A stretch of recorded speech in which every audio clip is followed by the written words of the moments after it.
Hello, myself Praveen Thorat. Today's date is 29th of July 2024 and my today's non-technical topic is corruption. Corruption is a form of dishonesty or a criminal offense which is undertaken by a person or an organization which is interested in a position of authority in order to acquire illicit benefit or abuse power for one's personal gain. Corruption may involve many activities which includes bribery, influence peddling and embezzlement, and it may also involve practices which are legal in many countries. Political corruption occurs when an office holder or other governmental employee acts with an official capacity for personal gain.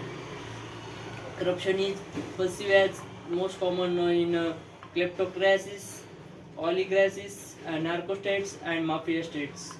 However, more recent research and policy statement acknowledge that it also exists in wealthy capitalist economies. In How Corrupt in Britain, David White reveals the corruption exists across a wide range of penetrated institutions in the which is rank one of the least corrupt countries by Corruption Perceptions Index means CPI.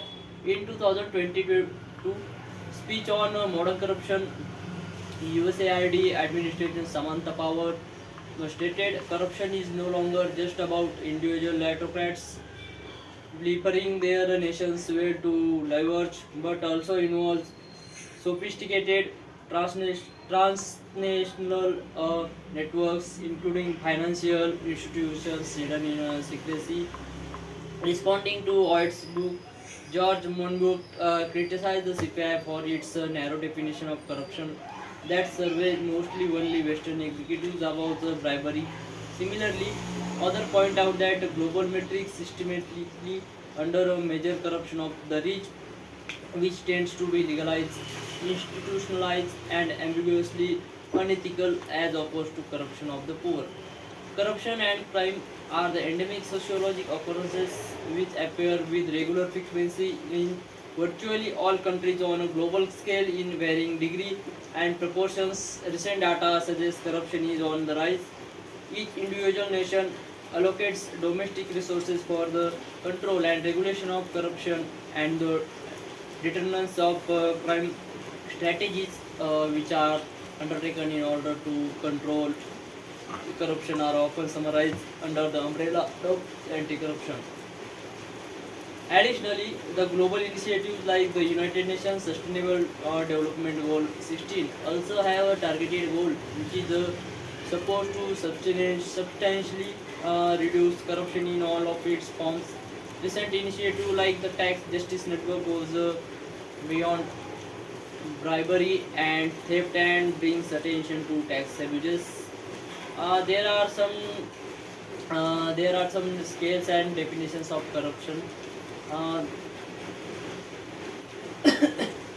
uh, Economist Lance Senior defined corruption as an action to secretly provide a good or service to third party to influence certain actions which benefits the corrupt, a third party, or both, in which the corrupt agent has authority. World Bank economist Daniel Kaufman extended the concept to include legal corruption, in which power is abused within the concept of law, as those with power often have ability to make law for their protection. The effect of corruption is infrastructure is to increase cost as construction time, lower the quality and decrease the benefit. Corruption is a complex phenomenon and can occur in a different scales. Corruption ranges from small favors between a small number of people to corruption that affects the governments on a large scale, and corruption that is so prevalent that is a part of the everyday structure of society, including corruption as one of the symptoms of organized crime. Systematic corruption, corruption of rich is particularly hard to measure and largely excluded from conventional metrics like CPI. A number of indicators and tools have been developed which can measure different forms of corruption with increasing accuracy, but when those are impractical, one study suggests looking at body fat as a rough guide after finding that obesity of cabinet ministers it was highly correlated with more accurate measures of corruption. Thank you so much.